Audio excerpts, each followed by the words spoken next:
हाय दोस्तों, मैं डॉक्टर गौरव। Good evening. आज शाम के टाइम पे रात का टाइम हो रहा है। आप देखिए घड़ी में कितना टाइम बच गया है।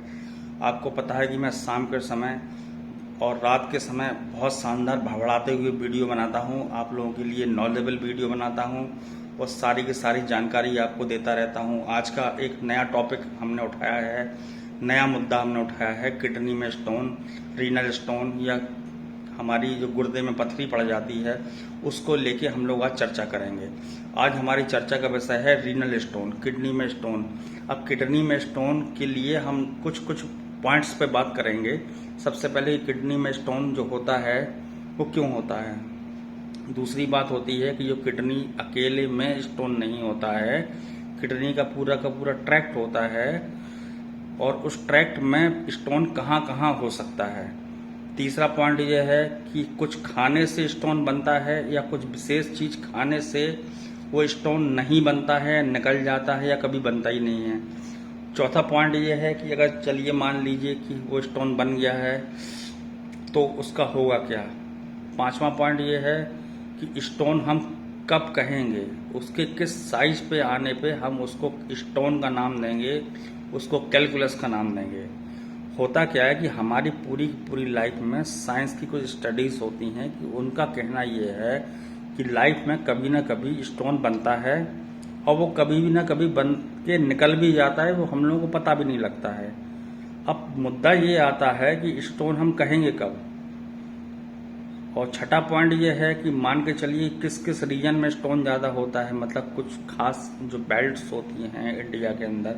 अभी मैं इंडिया की बात कर रहा हूँ। इंडिया की कुछ खास बेल्ट होती हैं तो उसमें ज़्यादा स्टोन की प्रोबेबिलिटी पाई जाती है, संभावना ज़्यादा पाई जाती हैं। या कुछ खास एरिया होते हैं जहाँ पे कम पाई जाती हैं। तो ये सारे के सारे कुछ टॉपिक हैं जिस पे हम लोग चर्चा करेंगे। चलिए, अब जो हमारा राजू है, राजू को तो आप बहुत अच्छे से जानते हैं कि राजू एक मेरी कल्पना है, एक पात्र है, एक स्टोरी है। राजू का हमेशा क्वेश्चन रहता है कि सर हमारा किडनी में स्टोन पड़ गया है, अब मैं क्या करूं, मेरे किडनी में स्टोन हो गया है, मैं क्या करूं। मैं तो जा रहा हूं बियर पीने, बियर पीने से मेरे सारे स्टोन निकल जाएंगे। हमें हमारे गुरुजी ने बताया है, उनके गुरुजी ने सलाह दी है कि बियर पीने से स्टोन निकल जाता है और जिसको छोटा मोटा स्टोन पड़ जाए तो उसको बियर जरूर पीनी चाहिए। बियर सबसे अच्छी दवा है, औषधि है। और जिसको जरा सा भी स्टोन पड़ेगा, वो अगर वो यंग एज का बंदा होगा तो भाग के जाएगा वाइन शॉप पे, गेट नंबर 1 पे, गेट नंबर 3 पे, गेट या फिर यूनिवर्सिटी के आगे बस स्टैंड के पहले जहाँ पे वाइन शॉप बनी है, वो सबसे पहले जाके बियर खरीदेगा और बियर पिएगा। 3 दिन, 4 दिन, 6 दिन, 7 दिन, 10 दिन लगातार बियर पिएगा और इररेजिस्टेबल अमाउंट में पिएगा। और उसके बाद वो मेरे पास आया कि सर मैं बियर पी के आ गया हूँ, अब मुझको देखिए, चेक करिए कि मेरे स्टोन हैं या निकल गए। तो ये मिथ है या ये फैक्ट है, इस पे भी हम लोग आज चर्चा करेंगे कि बियर का आखिर रोल होता क्या है। चलिए हम अपने वीडियो की शुरुआत करते हैं राजू के साथ। राजू एक फनी कैरेक्टर है, हमारी कहानी का पात्र है और उससे भी ज़्यादा फनी है उनके गुरुजी। जो गुरुजी उनको पैसे देते हैं बियर पीने के लिए, दारू पीने के लिए, और उसके बाद वो पीता है और स्टोन की डायग्नोस कराता है बार बार। चलिए, अब मान के चलिए स्टोन किडनी का स्टोन एक तरह का डिपोजिशन होता है। इसके लिए मल्टीपल फैक्टर रिस्पॉन्सिबल होते हैं। Number 1, genetics. होता क्या है कि ये कभी कभी किसी में जीन लेवल पे भी होता क्या है कि उसको पीढ़ी दर पीढ़ी स्टोन बनने की संभावना रहती है, प्रोबेबिलिटी रहती है। सपोज करिए उसके ग्रैंडफादर को है, फादर को है, तो उसके बच्चे में भी आने की संभावना रहती है। एक तो होता है ये फैक्टर जेनेटिक्स, वो पीढ़ी दर पीढ़ी आता रहता है। सेकंड, डायबिटीज अगर बहुत लंबे समय से है, प्रोलॉन्ग डायबिटीज है, लंबे समय तक डायबिटीज है, शुगर लेवल हाई चल रहा है, तो भी एक प्रोबेबिलिटी बनती है कि उसके अंदर स्टोन बनने की छोटे मोटे संभावनाएं होती हैं। थर्ड होता है कि जो जिस रीजन में रह रहा है, जिस बेल्ट के अंदर वो रह रहा है, जैसे सपोज करिए बुंदेलखंड का एरिया है, पूरा का पूरा बुंदेलखंड का एरिया है, जहाँ का पानी में बहुत ज़्यादा calcium oxalate, calcium citrate, calcium carbonate और कैल्शियम के मल्टीपल कॉम्प्लेक्स पार्टिकल पाए जाते हैं। कुछ पन्ना का क्षेत्र है, कुछ हरियाणा का क्षेत्र है, कुछ राजस्थान बेल्ट के एरिया आते हैं, कुछ गुजरात का जो पोस्टीरियर पार्ट वाला एरिया है वहाँ पे भी काफ़ी इस तरह के पानी में बहुत ज़्यादा ये ऑक्सलेट और कैल्शियम कार्बोनेट और बाइकार्बोनेट डिजॉल्व होते हैं पानी के अंदर, जो कहीं ना कहीं जाके छोटा मोटा डिपोजिशन करते हैं। और अगर उस पर ध्यान ना दिया गया तो आगे जाके वो लेयर बाई लेयर अपने ऊपर डिपोजिशन करते रहते हैं और आगे जाके साइज बढ़ा भी लेते हैं और कुछ निकल भी जाते हैं। और जब निकल जाते हैं तो वो तो पता भी नहीं लगता है कब आए, कब निकल गए, कब बने, कब निकल गए। अच्छा, अब बात करते हैं स्टडीज़ की। जर्नल की, जो ब्रिटिश जर्नल है या जो अमेरिकन जर्नल है, जो इंटरनेट पे स्टडीज़ अवेलेबल हैं, उस या बुक्स के अकॉर्डिंग उसमें ये होता है कि जो कैल्शियम के पार्टिकल्स होते हैं ये किडनी में आके डिपॉजिट होते हैं और वो फ्लो के साथ बाहर निकल जाते हैं। सपोज करिए 2 से लेके 5 mm तक के तो पार्टिकल लगभग हर इंसान के अंदर छोटे छोटे फोकाई होते हैं, जिसको हम लोग नेफ्रोलिथियासिस कहते हैं, जिसको हम लोग कंक्रीशन कहते हैं। वो तो लगभग हर इंसान के अंदर होता ही होता है। वो एक टेंडेंसी ही होती है, एक नॉर्मल चीज है जिसका होना। सबसे पहले डायग्नोस्टिक सेंटर पे जब कोई भी पेशेंट आता है तो उसके अंदर इस तरह के पार्टिकल्स सबसे पहले देखने को मिलती है, उसके बोथ किडनी में, राइट में भी लेफ्ट में भी। वो चमकते हुए पार्टिकल्स होते हैं जिसका साइज अगर बहुत बारीकी से मेजर करेंगे तो 2 mm, 2.5 mm, 3 mm, 4 mm, 4.5 mm तक होते हैं। लेकिन यूजुअली ये देखा गया कि पानी वानी पीने से या अच्छे हेल्दी डाइट लेने से और पानी का अमाउंट बढ़ा देने से, पानी इंटेक ज़्यादा करने से वो खुद ब खुद ही निकल जाते हैं। उसका ऐसा कोई बहुत बड़ा इशू नहीं है कि उसको दवाई लेना है या कुछ करना है। अच्छा, दूसरा फैक्टर आता है कि जैसे सपोज करिए हमारे डायग्नोस्टिक सेंटर में या हमारे पास जो पेशेंट आया अल्ट्रासाउंड कराने और उसको छोटा मोटा पथरी या उसको बता भी दिया, जैसे तो 5 mm, 4 mm तक तो अवॉइड ही कर देते हैं, बताते ही नहीं हैं। उसको कहते हैं नहीं सब ठीक है, क्योंकि वो सब चीज़ें कंसिडरेबल हैं। उसको इन जनरल नहीं कह सकते कि इसको 2.5 mm, 3 mm, 2 to 3 mm है तो कहते कि नहीं कुछ नहीं है, वो नॉर्मल ये रिपोर्टिंग उसकी होती है।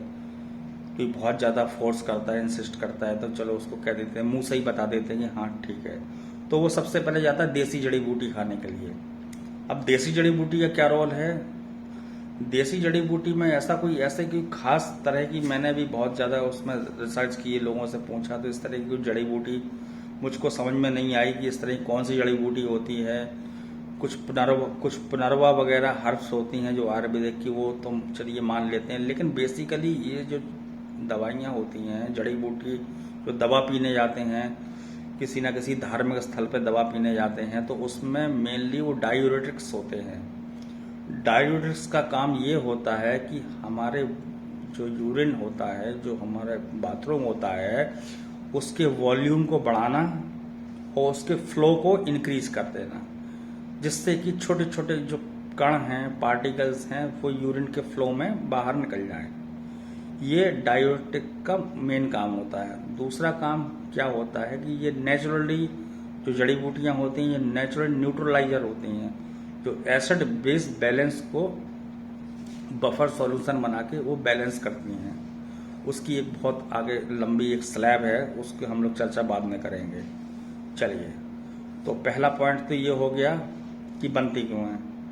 तो बनने के लिए जेनेटिक्स का फैक्टर रिस्पॉन्सिबल होता है, हमारा मेटाबॉलिक फैक्टर रिस्पॉन्सिबल होता है।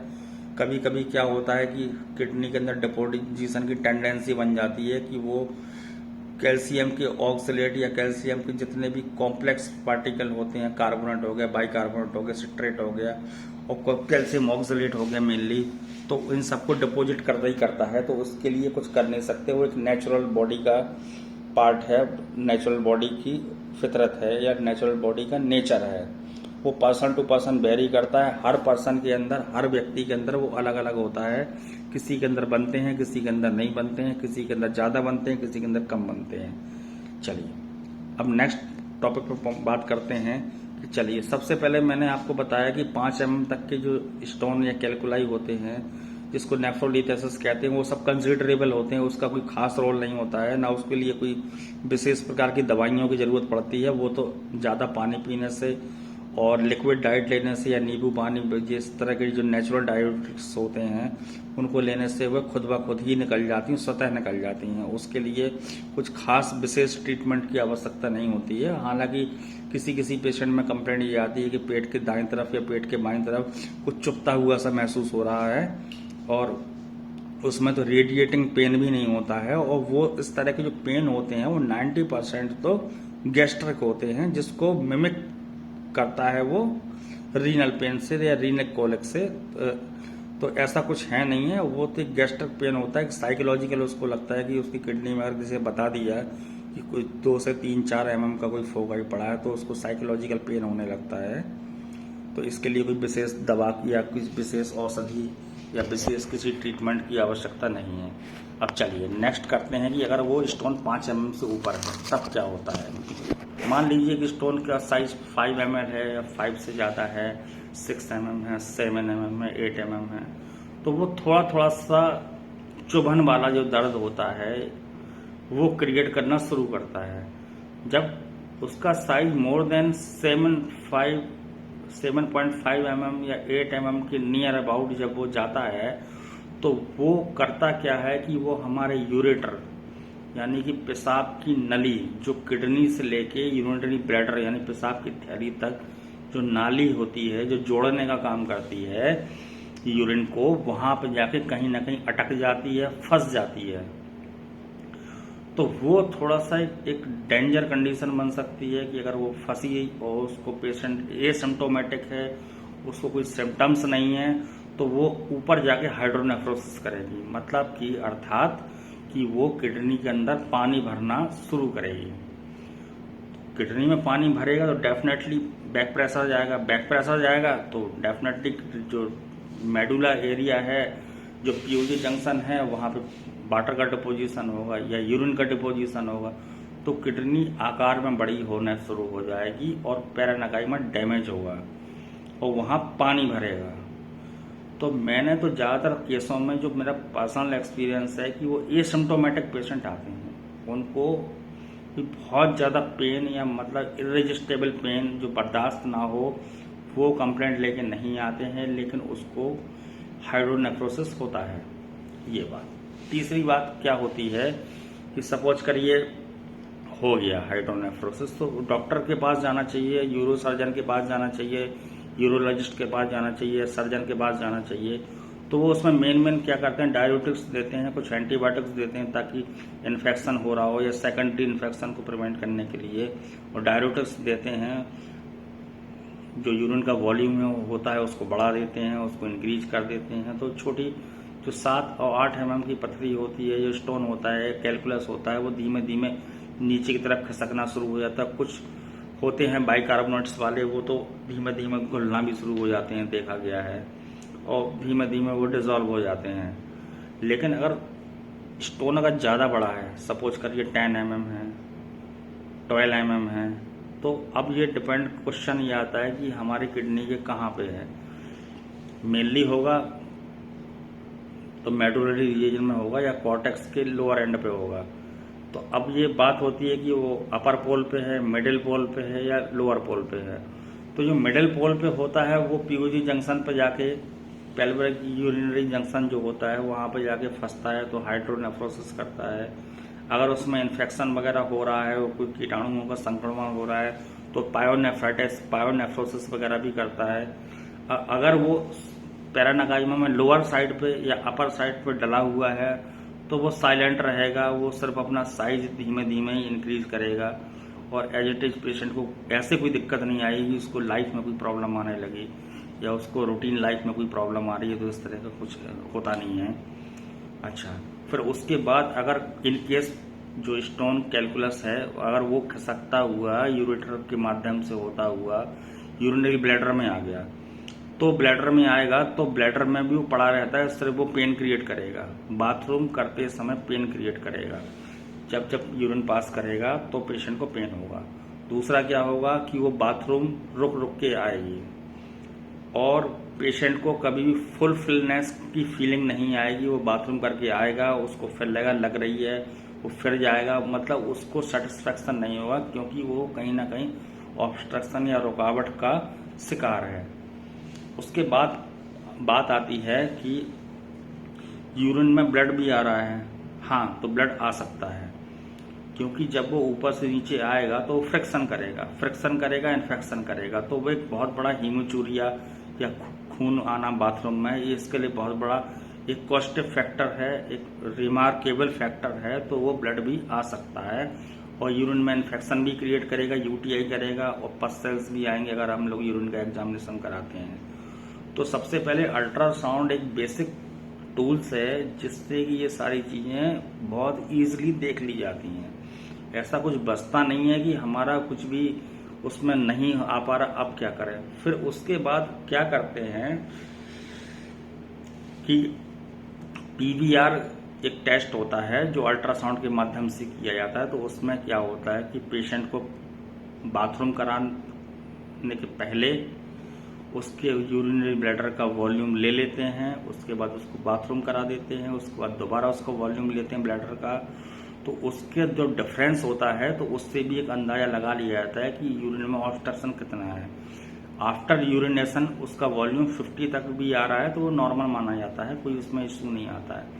हाँ, अगर उसके बाद अगर बढ़ के आ रहा है तो रिटेंशन कर रहा है, यूरिन में रुकावट आ रही है, तो फिर उसके बाद आईवीपी इंट्रावीनस पाइलोग्राम वगैरह कराते हैं। उसके अंदर विशेष प्रकार की दवाई जो डाई होती है नसों के माध्यम से इंजेक्ट करते हैं, उसको वेट कराते हैं।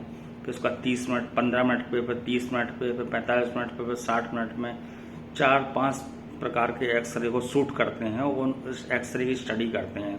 तो होता क्या है कि किडनी में जहाँ जहाँ दवा जाती है तो वे कंट्रास्ट कलर ले लेती है और कंट्रास्ट कलर लेने के बाद वो चमकदार शैडो शो करती है।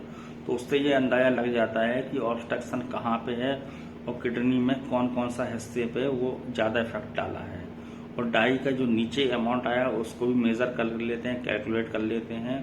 तो आईवीपी एक अच्छा टूल है। उसके बाद हमारे कुछ बेसिक एग्जामिनेशन ब्लड वाले होते हैं, जैसे केएफटी हो गया, यूरिन हो गया, यूरिन रूटीन माइक्रोस्कोपिक हो गया, यूरिन कल्चर हो गया। तो उससे भी हम लोग पता लगा लेते हैं कि हाँ भाई स्टोन है और उसने कितना डैमेज किया है या इन्फेक्शन किया है कि नहीं किया है। और किडनी का फंक्शन टेस्ट में कितना उसका फंक्शन है, क्रिएटिन की वैल्यू क्या है, यूरिक एसिड की वैल्यू क्या है, यूरिया कितना है, और इस तरह के क्रिएटिन के कंटेंट कितने हैं, बढ़ के तो नहीं चल रहे हैं। 1 से ऊपर हो रहा है तो थोड़ा सा सोचा जाता है कि हाँ भाई कुछ 1.5 तक भी ठीक है, आ जाता है, वापस आ जाता है। लेकिन वो 2.5-3 अगर ऐसे क्रिएटिन जा रहा है तो थोड़ा सा उसमें उसको ट्रीटमेंट की ज़रूरत रहती है। लेकिन बात यह है कि अगर किडनी में स्टोन है तो कभी भी उसको अवॉइड नहीं करना चाहिए। सबसे बड़ी बात है कि किडनी में अगर स्टोन है, छोटा है, तो उसको हमेशा एक अपने दिमाग में रखना चाहिए कि इसको हमें कोई ट्रीटमेंट कराना है। अगर 5 mm ऊपर है तो कभी भी डॉक्टर के पास उसके सुपरविजन में रहना है, उससे समय से समय एडवाइस लेते रहना है। कोई दवाई स्टार्ट कर रहा है तो दवाई लेना चाहिए।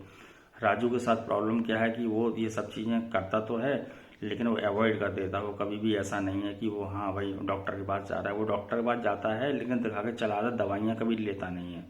अच्छा, अब उसके दिमाग में एक चीज़ है कि अगर उसको स्टोन पड़ गया है तो बियर पीने से ठीक हो जाएगा, क्योंकि उसके गुरुजी ने कहा है कि बियर पीने से किडनी के स्टोन निकल जाते हैं। तो अब ये बात आती है कि बियर पीने से स्टोन निकलता है या नहीं निकलता, या बियर का क्या रोल है। देखिए, सबसे बड़ी बात है, बियर एक एल्कोहलिक कंटेंट है और मैं कभी भी किसी भी एल्कोहलिक कंटेंट को कभी भी ना प्रमोट करता हूँ ना प्रोवोक करता हूँ। मैं हमेशा मना करता हूँ कि ये हार्मफुल है बॉडी के लिए और हमारी बॉडी इन सब चीज़ों के लिए नहीं बनी है। नेचर ने हमको नहीं बनाया गया कि अल्कोहल का कंटेंट या मॉलिक्यूल हम अंदर लें, इंटेक करें और इस तरह की कोई चीज़ का हो। सेकंड पॉइंट ये आएगा हमारा कि आखिर बियर से होता क्या है। देखिए, होता क्या है कि ये बियर के अंदर पीने के बाद जो यूरिनेशन की टेंडेंसी को इंक्रीज करता है। यूरिनेशन की टेंडेंसी को इंक्रीज करने के बाद पेशेंट को बार बार बाथरूम आती है, उसका वॉल्यूम बढ़ जाता है, बाथरूम का यूरिन का फ्लो बढ़ जाता है, तो पेशेंट बार बार उसको आके बाथरूम करेगा। तो छोटे मोटे जो स्टोन होते हैं जिसको हम लोग नेफ्रोलिथियासिस बोलते हैं, जिसको 2, 3, 4, 5 mm तक के होते हैं, तो उसमें ये होता है कि वो यूरिन के फ्लो के माध्यम से वो निकल जाते हैं। तो वो राजू गुरु जी को लगता है देखो उसका निकला है तो तुम्हारा भी निकल जाएगा। ये हमारे सोसाइटी के अंदर एक मिथ है, ये फैक्ट नहीं है कि यूरिन के अंदर जो पथरी है या जो किडनी के अंदर पथरी है वो बियर पीने से निकल जाती। बियर सिर्फ एक डायूरेटिक्स की तरह एक्ट करता है, वो सिर्फ उसके वॉल्यूम बढ़ाने का काम करता है, और वो तो हम नींबू पानी से भी कर सकते हैं, और हम लोग नींबू पानी काला नमक से भी ये सब चीज़ें कर सकते हैं। तो इसके लिए एल्कोहल का कंटेंट लेने की कोई खास आवश्यकता नहीं है कि अगर राजू को अगर छोटा मोटा स्टोन पड़ गया है या किडनी के अंदर स्टोन आ गया है तो वो बियर पीने जा रहा है। बियर का ऐसा कोई भी रोल नहीं है और ऐसा कुछ भी नहीं है। और तीसरा क्या होता है कि जो किडनी के स्टोन होते हैं वो कई तरह के होते हैं, जैसे कैल्शियम ऑक्सलेट जो मेनली होता है, कैल्शियम बाइकार्बोनेट, कैल्शियम कार्बोनेट होते हैं उसके अंदर, वो भी डिपॉजिट करते हैं। अब किडनी के स्टोन अगर हॉर्सशू जो घोड़े की नाल की तरह लेते हैं तो उसको स्ट्रॉन्ग हॉर्न टाइप का या हॉर्सशू किडनी टाइप के स्टोन भी पड़ते हैं। जो हॉर्सशू टाइप की किडनी होती है उसमें थोड़ा सा टेंडेंसी नेचुरली ज़्यादा होती है, लेकिन वो बहुत रेयर पेशेंट में मिलती है। ऐसा नहीं है कि हर पेशेंट को हॉर्सशू किडनी या हॉर्सशू टाइप का कुछ पिक्चर बनती है, तो वो तो एक एक्सेप्शनल केस है, तो वो तो एक अलग बात हो गई। हम तो एक नॉर्मल बात कर रहे हैं। बहुत सारे पेशेंट की तो एक किडनी होती है और उनका पूरा जीवन, पूरी लाइफ निकल जाती है, उनको तो पता भी नहीं लगता कि उनके पास एक किडनी है, और उनकी एक किडनी से ही पूरा उनका पूरा जीवन काल निकल जाता है, उनको कभी कोई दिक्कत नहीं आती है। दिक्कत जब आती है जब उसकी पेशेंट की एक कंजेनाइटल एक किडनी है, उसी के अंदर स्टोन बन गए हैं और ज़्यादा बड़े हुए हैं, इनका साइज 12 mm इससे भी एबव है, तो एक बहुत बड़ा रिस्क फैक्टर लाइफ के लिए आता है कि सिंगल किडनी है और उसमें भी स्टोन है। क्योंकि स्टोन जो अगर बड़े साइज के हैं तो कहीं ना कहीं आपके KFT यानी कि किडनी फंक्शन टेस्ट को या किडनी फंक्शन को इफेक्ट तो डालता ही है। तो ये सब चीज़ें अगर किसी को अगर अर्ली स्टेज पर अगर डायग्नोस हुआ है, 5 mm के ऊपर का डायग्नोस हुआ है, तो उसको डेफिनेटली अपने यूरोलॉजिस्ट या सर्जन से कंसल्ट करना चाहिए। अब अगला आता है कि हम क्या खाएं। देखिए, कुछ कुछ ऐसे फूड्स होते हैं जिसको अवॉइड करना चाहिए, जैसे कि पालक हो गई, और जिसमें छोटे छोटे बीज होते हैं कि जैसे खीरा हो गया या टमाटर हो गया। तो होता क्या है कि इसके अंदर ऑक्सलेट के कंटेंट थोड़े से ज़्यादा होते हैं। आलू में भी रिसर्च में पाया गया कि ऑक्सलेट ज़्यादा होता है। तो ये सब चीज़ें अगर डायग्नोस हुआ है, स्टोन है, तो वो सब चीज़ें अवॉइड करके चलना चाहिए। और लिक्विड जैसे कि आंवला हो गया, नींबू हो गया, नींबू का पानी हो गया, ये सब चीज़ ज़्यादा लेना चाहिए ताकि नेचुरल डायरेटिक्स की तरह एक्ट करें और उस चीज़ को रिमूव करने में हमारी हेल्प करें। आज की वीडियो में इतना ही। अब मिलते हैं हम लोग अगले वीडियो में। आपको हमारा वीडियो कैसा लगा कमेंट्स करके बताइए, और हमारे चैनल में अगर नए हैं तो हमारे चैनल को सब्सक्राइब करिए, और जानकारी आपको कैसे लगी ये बताइए, और आप राजू को भी समझाइए कि इस तरह की चीज़ें ना करें, बार बार वाइन शॉप पे ना जाए और बियर ना पिए। इसका कोई डायरेक्ट रिलेशन नहीं है कि हमारे किडनी के स्टोन में बियर का कोई रिलेशन है। बियर का कोई भी ऐसा डायरेक्ट रिलेशन नहीं है, सिर्फ एक डायरेटिक्स की तरह एक्ट करता है। तो वो हमारे आंवला नींबू से भी हमको मिल सकता है। मिलते हैं नेक्स्ट वीडियो में। Good night.